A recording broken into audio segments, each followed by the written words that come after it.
look at the time I'm highlighting here. Okay, when you look at charts, here's the actual close of the session. Okay, but I like to see things go to the 4 o'clock hour.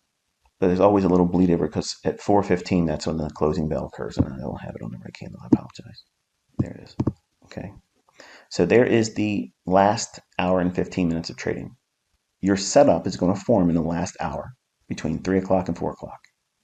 If you don't have a setup, okay, if you don't have a setup by 10 minutes to 4, don't do anything.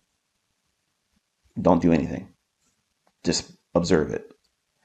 But generally, you're going to find between 3:15 and 3:45, which would be in New York time on TradingView, which would be 15:15. That is like a little tiny small sweet spot where if I know where I'm looking for liquidity, above the marketplace if I'm bullish, below the marketplace if I'm bearish, or if there's an imbalance. What is an imbalance? Something like this. Okay, this is an imbalance, that's an imbalance. What kind of an imbalance? Buy side imbalance, sell side inefficiency. Buy side imbalance, sell side inefficiency.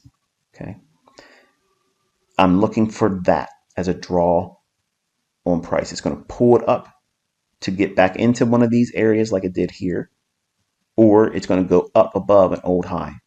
So it's going to go to pools of liquidity above an old high or relative equal highs, or below an old low or relative equal lows, or it's going to go back to an area where it needs to revisit in a sense of repricing for the purpose of rebalancing.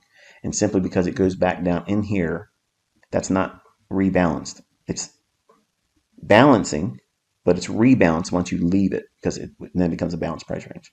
So that's the difference between me and what other educators might say. And I bring no receipts.